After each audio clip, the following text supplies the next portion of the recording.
Merayakan Idul Fitri sesuai dengan tuntunan, sesuai dengan tradisi baginda Muhammad sallallahu alaihi wasallam. Merayakan hari Idul Fitri itu adalah sebuah ibadah. Apabila dia sebuah ibadah, maka mesti harus ada tuntunannya. Dari mana kita dapatkan tuntunan itu? Dari Rasul. Dan siapa yang kita contoh adalah Rasulullah. Agar perbuatan sikap kita dalam merayakan Idul Fitri itu bernilai ibadah, maka kita harus contoh beliau. Bagaimana Rasulullah menyambut Idul Fitri, merayakan Idul Fitri, seperti itulah kita. Maka jemaah sekalian yang dimuliakan Allah, dalam kesempatan ini kita akan membahas apa-apa yang kita lakukan begitu nanti terbenam matahari di malam takbiran, apa yang kita lakukan sampai kemudian 1 Syawalnya, sehingga Ramadan yang kita lalui selama sebulan lebih bermakna karena kita tutup dengan Idul Fitri sesuai dengan tuntunan Rasul sallallahu alaihi wasallam. Jamaah sekalian yang dirahmati Allah, yang pertama,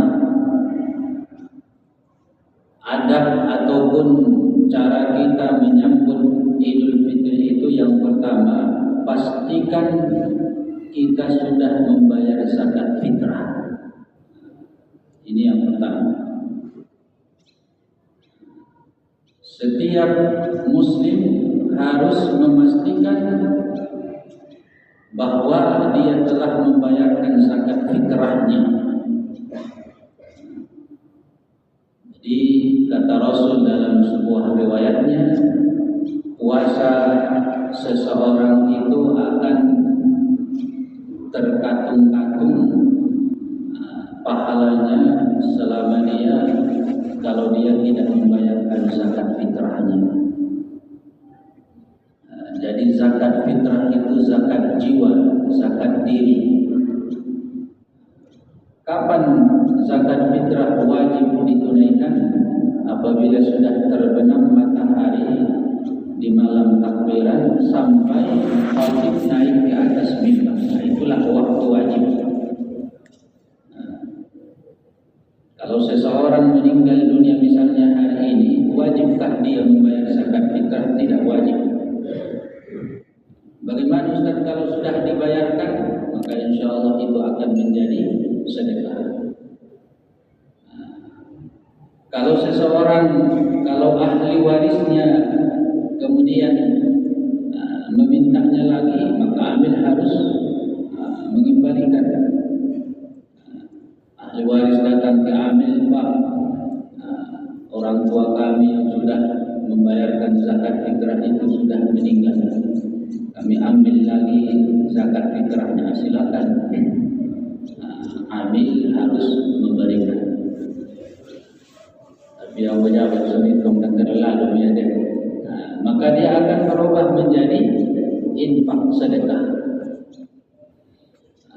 Tapi apabila sudah terbenam matahari di malam takbiran, itu adalah waktu wajib membayar zakat sampai imam khatib naik ke atas mimbar. Apabila sudah selesai sholat, maka apa yang dikeluarkan itu sudah menjadi sedekah. Jadi jamaah sekalian, adab yang pertama untuk menyambut Idul Fitri, pastikan kita sudah membayar zakat fitrah. Dan pastikan orang-orang yang engkau tanggung juga sudah engkau bayarkan zakat fitrahnya. Suami dia menanggung zakat fitrah istrinya. Lekom suami dirinya sendiri selamat dunia, dan selamat dunia adalah anak bawasnya.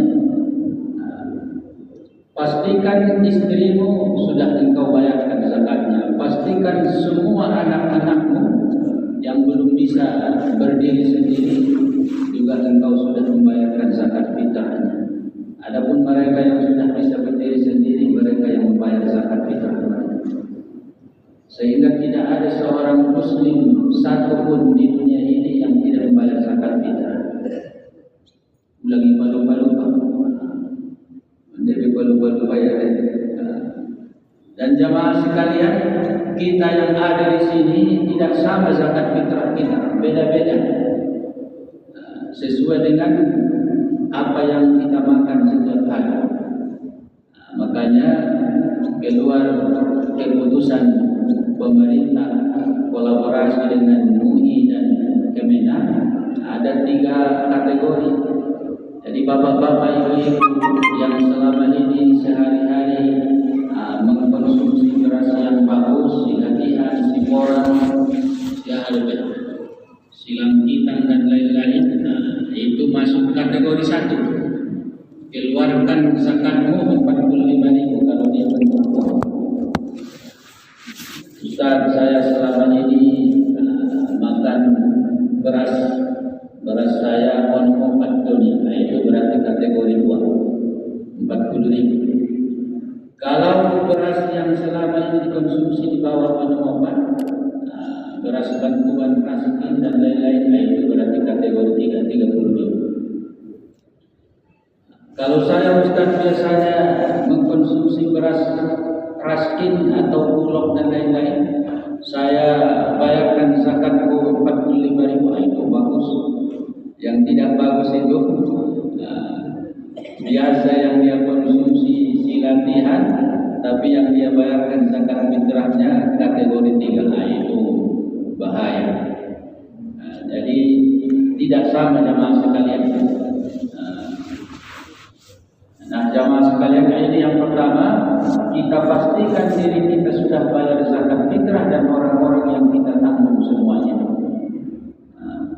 Nah, yang kedua, bagaimana kita menyambut merayakan Idul Fitri ini?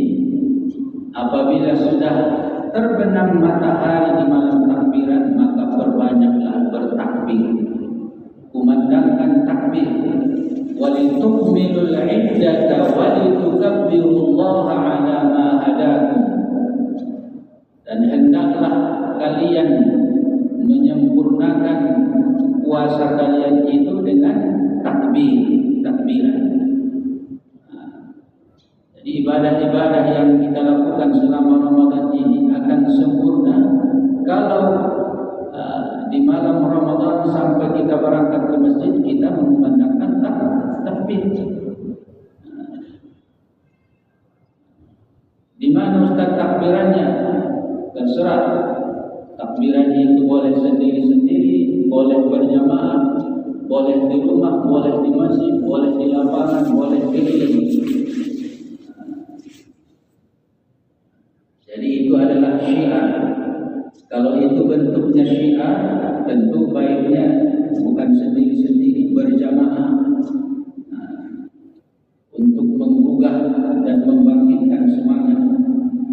Karena kalimat takbir itu kalimat yang bisa menggelorakan, menyemangatkan, membangkitkan semangat. Makanya kalau kita lihat peperangan di zaman Rasul itu, sebelum ada komando untuk maju, itu takbir Allahu Akbar, baru kemudian kuda unta ini kemudian berlarian menembus ke tengah-tengah musuh. Jadi kenapa di malam itu kita mengumandangkan takbir? Supaya semangat untuk memeriahkan menyambut Idul Fitri, hari kemenangan. Nah, jamaah sekalian yang dirahmati Allah.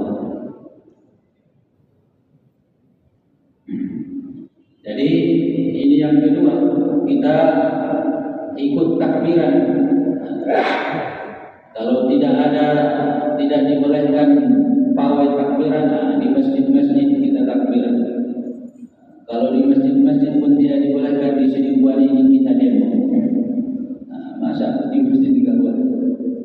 Biar udah ketua PKR, tolong desa takbiran. Jadi itu adalah syiar. Ini yang kedua. Kemudian yang ketiga, ini masuk kita ke pagi harinya. Sebelum subuh atau setelah subuh kita mandi. Ulang semua ini. Tapi mandinya bukan sekedar mandi. Mandi dengan niat mandi sunnah hari raya. Kalau tidak dipasang niat maka tidak dapat pahala. Pada saat kita mandi itu boleh sebelum subuh, boleh setelah subuh. Kita berniat nawaitul ghusla li'idil fitri sunnah karena Allah Ta'ala. Sengaja aku mandi sunnah Idul Fitri karena Allah Ta'ala. Jangan kita remehkan mandi ini. Dan harus berniat supaya ada nilai pahalanya. Kalau tidak dibarengi dengan niat, itu sama dengan mandi-mandi biasa. Bahkan maaf kata itu sama dengan mandi orang-orang yang tidak beriman. Karena yang membedakan perbuatan kita dengan orang-orang yang tidak beriman, kalau perbuatannya sama-sama mandi, yang membedakannya apa? Niat.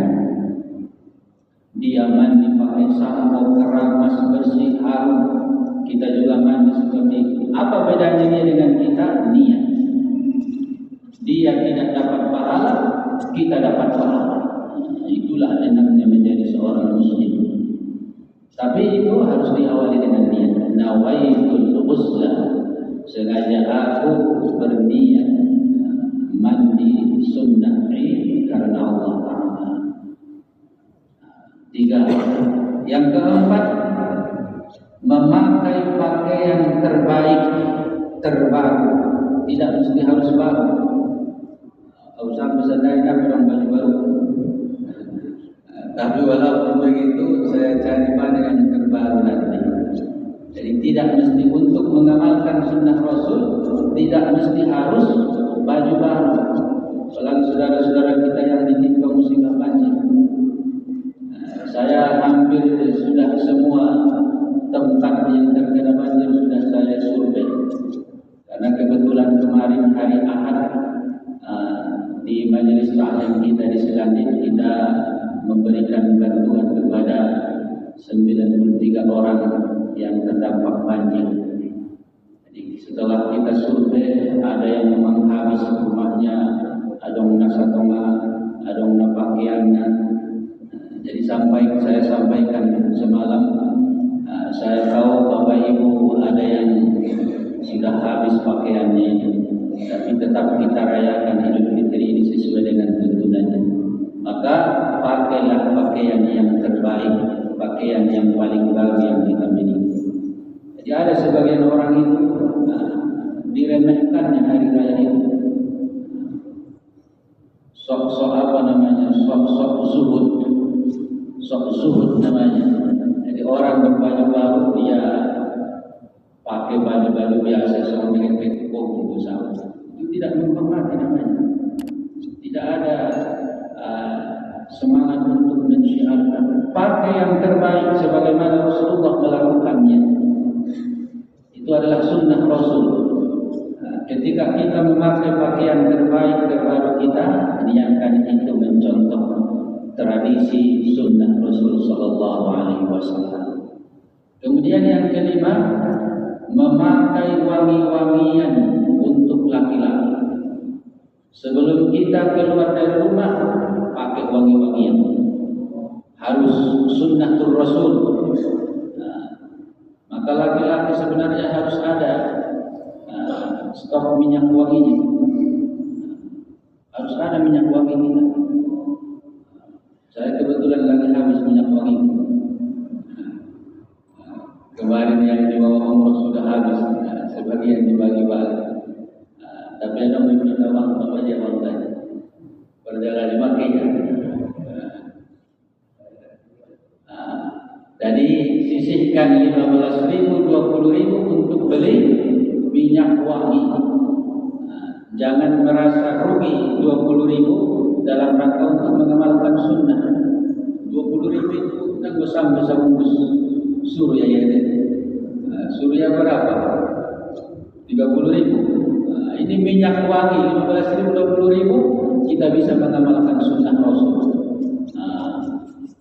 Nah, memakai wangi-wangian untuk laki-laki. Adapun untuk perempuan, kalau nanti dikhawatirkan bercampur baur dengan laki-laki, tidak usah.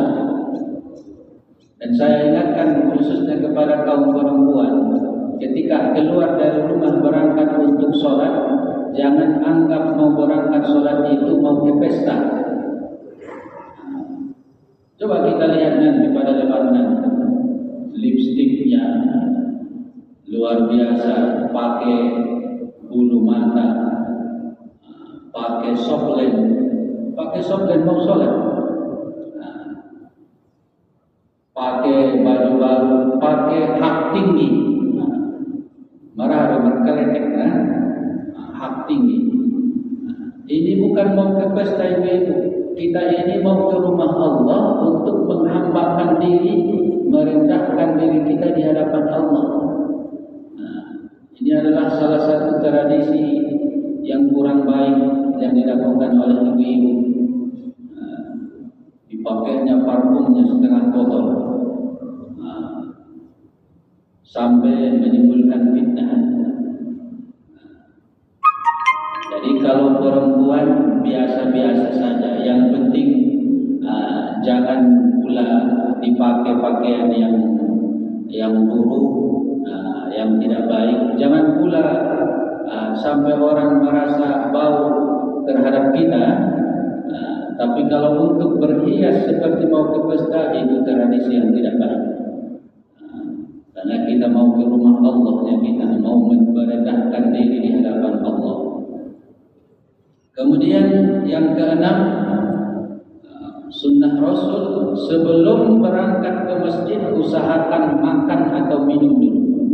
Ini sunnahnya, makan atau minum. Berbeda dengan Idul Adha. Kalau Idul Adha sunnahnya setelah pulang dari sholat barulah kita berbuka. Adapun sholat Idul Fitri mulai dari subuh. Setelah subuh kita mandi, kemudian sebelum berangkat usahakan makan atau minum. Kalaupun belum sempat makan nasi sama rendangnya, sama ketupatnya, sama besuknya, lontongnya, paling tidak ambil 3 butir, 3 biji kurma. 3 biji kurma makan, kemudian minum berangkat. Jangan tidak mengkonsumsi, jangan tidak minum. Jadi sunnah Rasul itu sebelum berangkat makan atau minum. Untuk apa itu? Untuk membuktikan bahwa kita sudah tidak puasa lagi. Makanya disebut Yaumul Fitr. Salah satu fitr itu artinya berbuka, hari berbuka. Maka buktikan pada pagi hari itu kita sudah tidak puasa. Salah satu cara memuliakan hari itu, kita buktikan bahwa itu bukan hari berpuasa. Itu sunnahnya jemaah sekalian. Kemudian yang ketujuh, berangkatlah ke masjid dengan jalan kaki. Jalan kaki, sunnahnya jalan kaki. Meskipun kita punya kereta, punya sepeda, punya mobil, jalan kaki. Kecuali pengenara wajah. Kebetulan jadwal nadawan kita mungkin jalan kaki kan, siang silandi, tolak sebarang barang pulang malam sudah. Tapi kalau kita yang mau sholat di sini, yang dekat-dekat ini, sampai misalnya tuh izin kira-kira tuh donong ke kampung Jawaan, atau makam pahlawan, jalan kaki. Anggo kira-kira 100-200 meter jalan kaki. Itu sunnahnya. Dan sunnahnya lagi, usahakan ketika kita datang berbeda jalurnya dengan pulang. Berbeda jalurnya dengan pulang. Misalnya kalau rumahnya di sana, kalau dia datang, dia lurus. Tapi kalau dia mau pulang, dia berputar ke sana. Nah, itu sunnahnya. Sunnah itu jamaah sekalian ibadah. Melakukan hal yang sunnah kita dapat pahala. Nah, jadi jangan sampai kemudian mengatakan tadi betul, Kareta di mana parpunau, noto durasi dia bahaya jemaah sekalian. Ibadah itu adalah ketundukan dan kepatuhan. Seberapa besar kita tunduk dan patuh kepada nilai-nilai agama yang disampaikan oleh Rasulullah, itulah ibadah. Jadi berangkat jalan kaki, pulang jalan kaki, dan dari jalur yang berbeda, kecuali yang jauh-jauh. Kemudian yang kedelapan, dianjurkan kita membawa anak-anak kita, istri kita untuk ikut sholat, meskipun mereka perempuan dalam keadaan berhalangan. Bawa semuanya. Tapi kalau dia dalam keadaan berhalangan, jangan ikut sholat dan jangan ikut ke dalam masjid. Misalkan dia hanya di luar. Kalau orang sedang sholat, dia duduk saja berzikir dia. Untuk apa dia datang? Mendengarkan khutbah dan untuk memeriahkan, untuk menyemarakkan Idul Fitri sunnah. Insya Allah dia tetap mendapatkan pahala seperti orang yang ikut sholat. Kemudian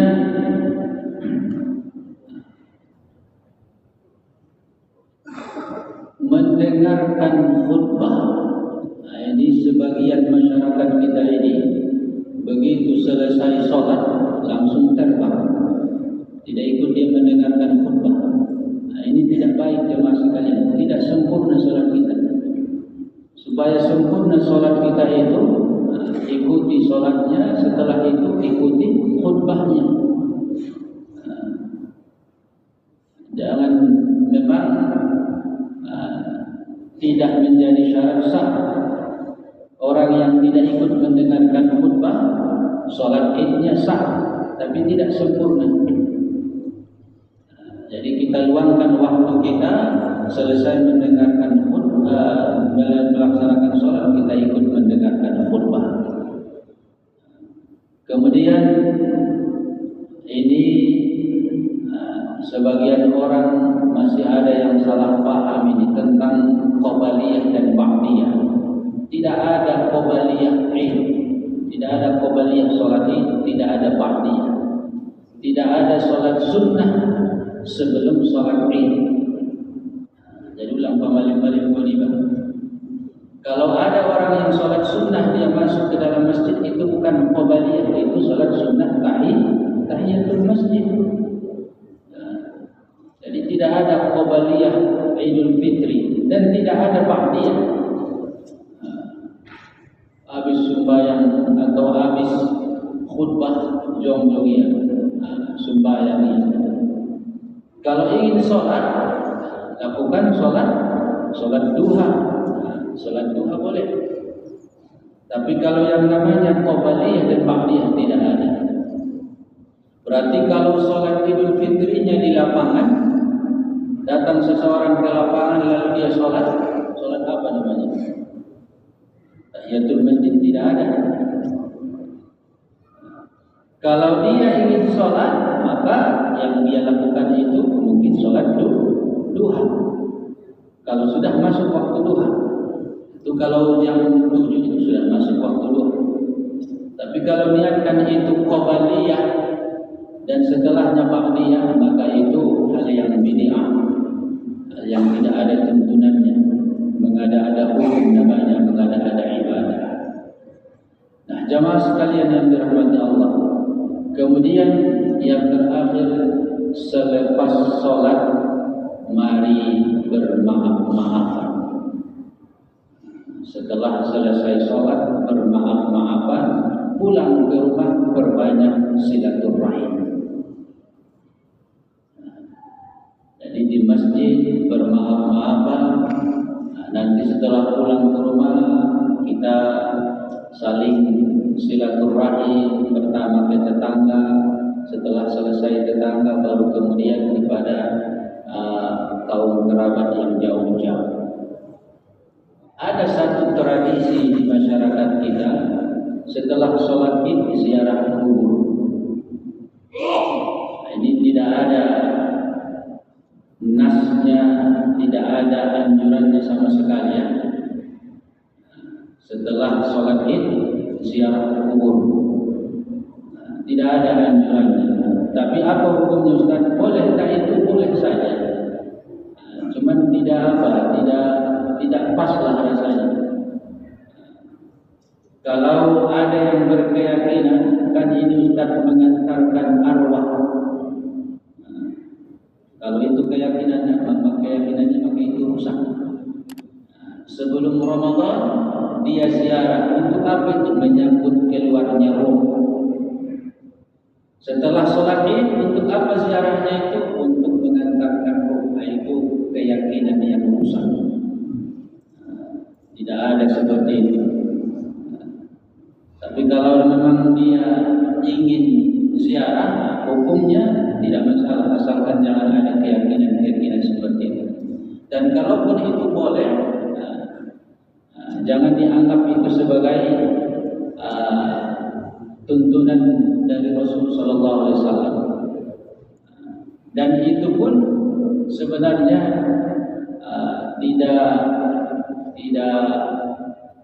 tidak tepat waktu sebenarnya. Maka kita lihat orang-orang yang ziarah kubur itu pakai baju baru, seperti yang tadi perempuan bermakeup, berlipstik dan lain-lain. Ke kuburan pun pakai hak tinggi.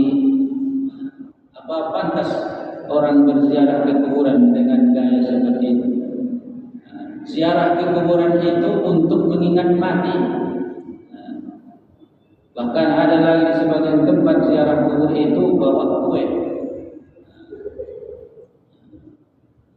Ini tradisi yang tentu tidak ada tuntunannya dari agama kita. Dan kalau saya pribadi, walaupun hukumnya boleh, kalau menurut saya itu kurang tepat waktu. Tapi tidak boleh kita membid'ahkan. Itu bid'ah sesat. Sesat itu kalau dia meyakini ziarah ke kuburan itu setelah sholat id dalam rangka mengantarkan roh keluarganya. Nabi dia bisa mengantarkan roh ke keluarganya. Jadi itu tidak ada keyakinan seperti itu. Pendapat yang lebih masyhur mengenai roh itu tidak bisa keluar. Bagaimana mungkin roh keluar dari kuburan? Sementara kata Rasulullah SAW, orang yang ada di dalam kuburan itu hanya ada dua modelnya. Ada yang mendapatkan nikmat, ada yang mendapatkan siksaan. Logikanya, apakah orang-orang yang mendapatkan nikmat di dalam kubur itu, apakah level bagi dia dunia yang penuh dengan kehinaan, kedustaan ini? Enggak level bagi dia. Mereka yang sedang disiksa, apakah diperbolehkan Allah mereka datang ke dunia ini berkeliaran sementara mereka sedang disiksa? Tanya pendapat yang lebih masyhur, kalau orang sudah meninggal maka dia berada di alam yang berbeda, namanya alam barzakh.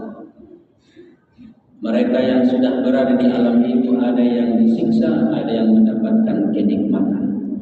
Jemaah sekalian, mohon mungkin kajian hal-hal yang perlu kita jalankan, kita amalkan dalam rangka menyambut ataupun merayakan Idul Fitri.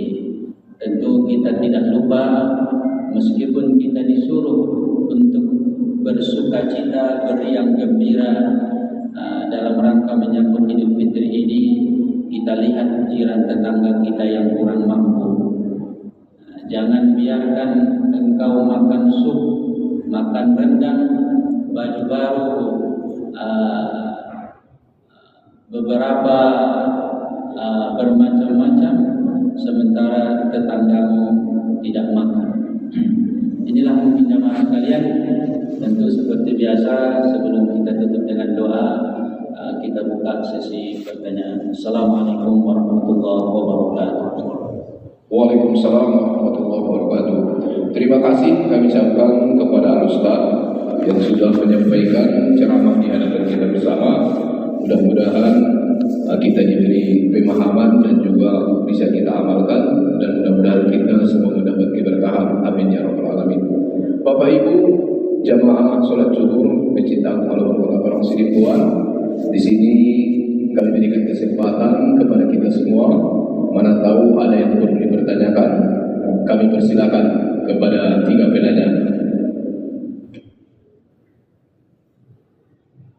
Bagaimana kira-kira Bapak Ibu? Ada yang perlu ditanya? Ya.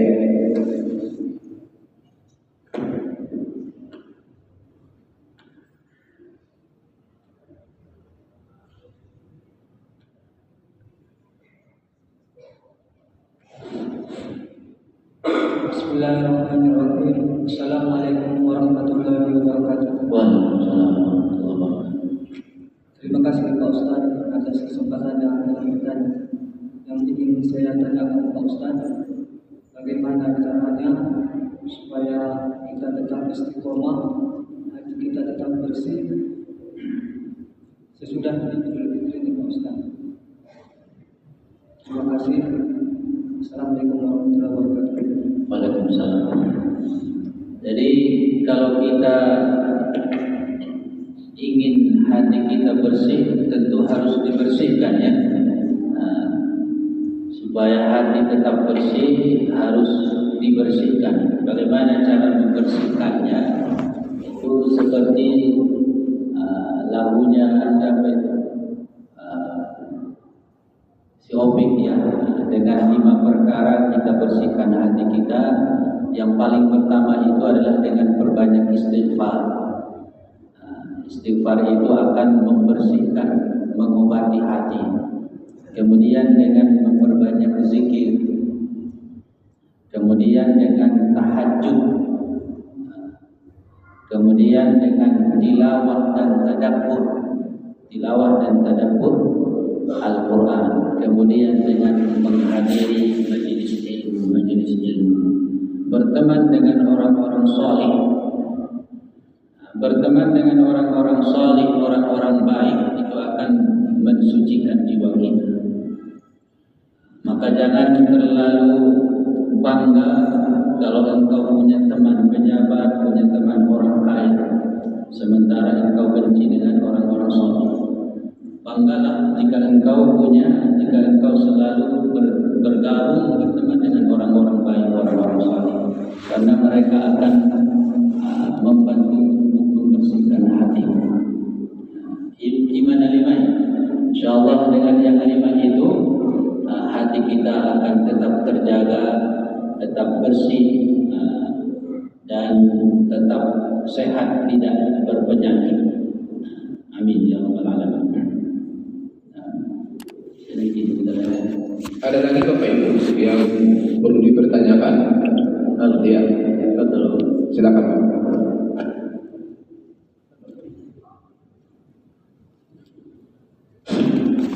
Terima kasih Ustaz. Saya ucapkan.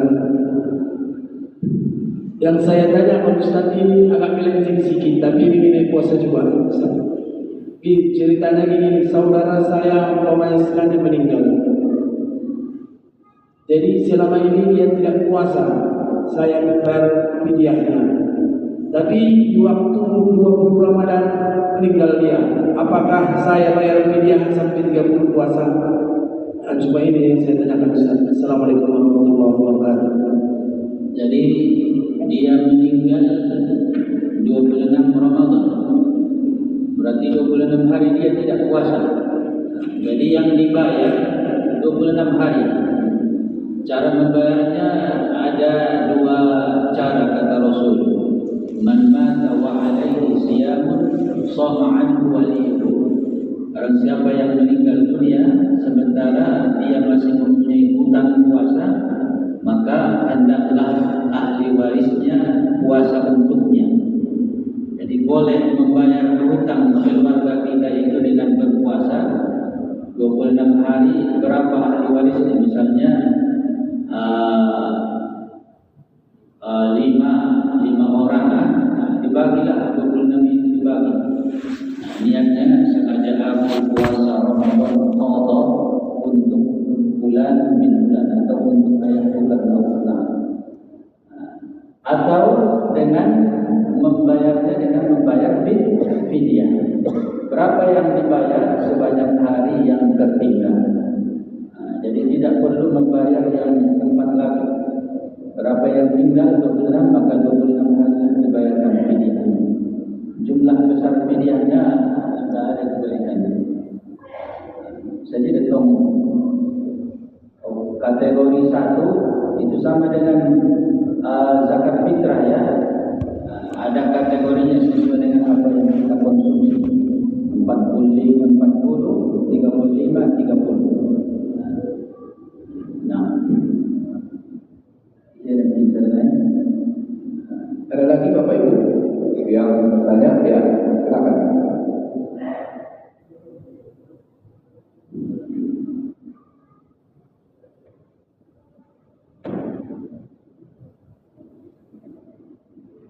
Assalamualaikum warahmatullahi wabarakatuh. Waalaikumsalam.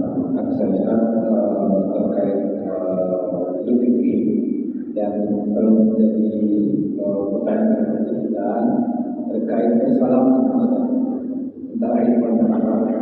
Karena di bulan Idul Fitri kita ketahui bahwa Islam kita tidak akan bersentuhan dengan yang bukan bagaimana dan terima kasih ya Tuhan.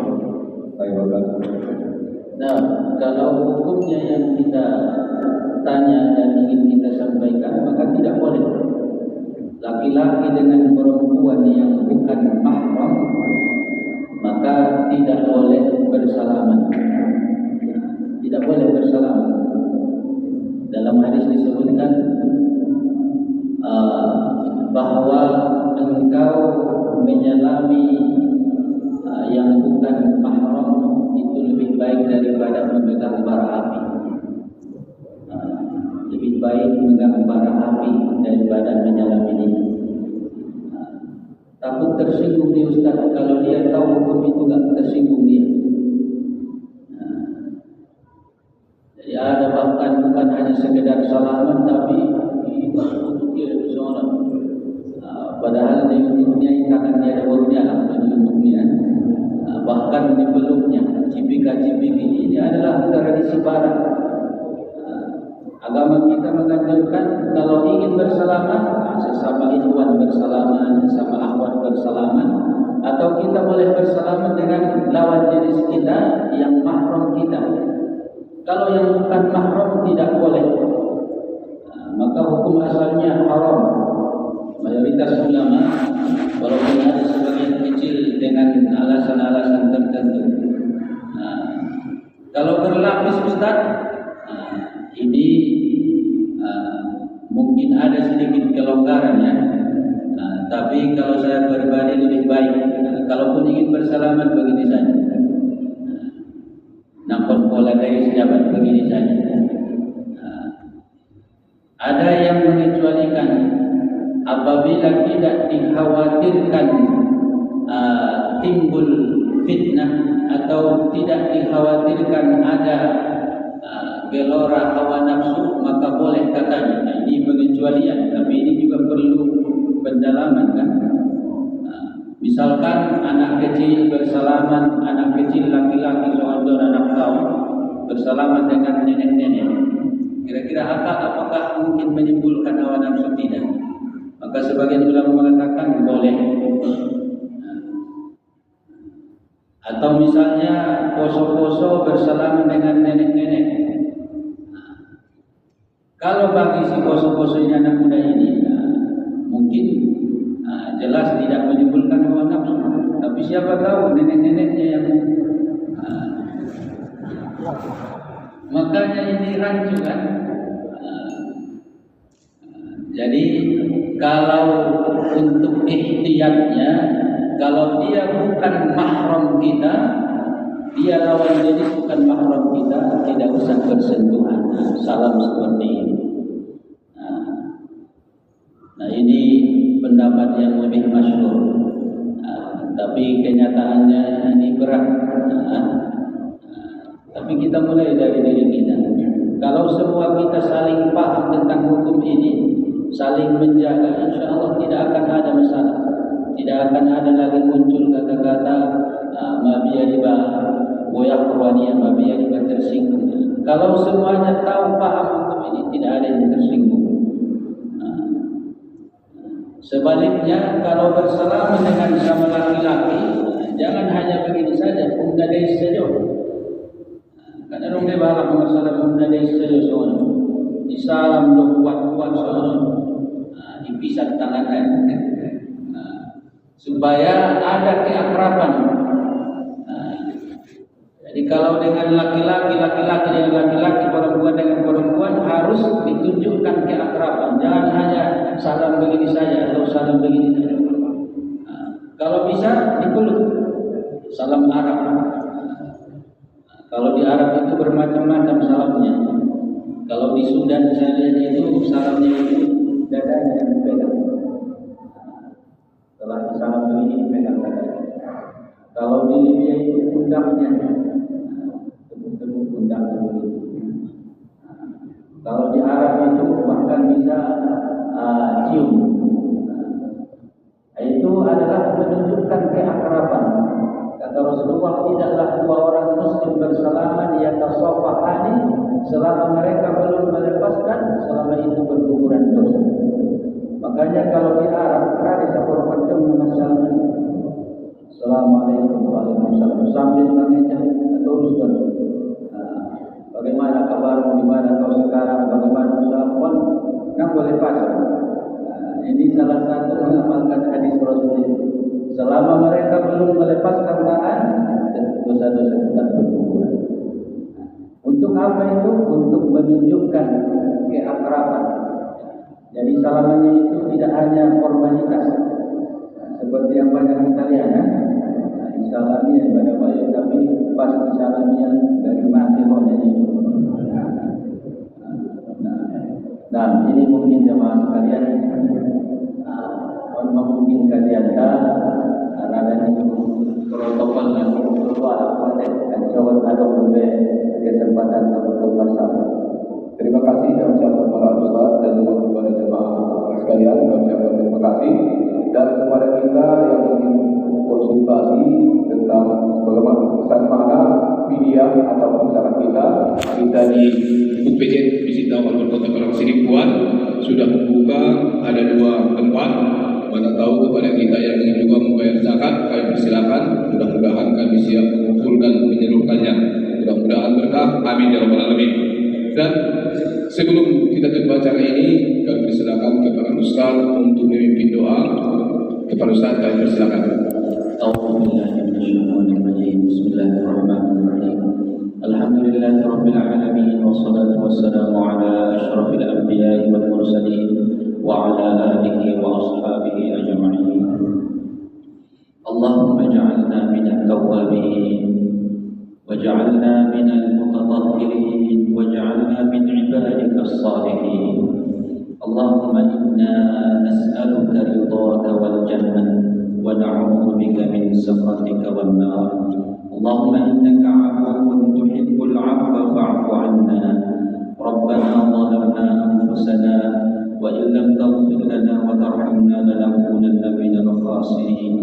Rabbana atina fid dunya hasanah wa fil akhirati hasanah wa qina 'adzabannar. Wa sallallahu alaihi walhamdulillahi rabbil alamin. Taqabbalallah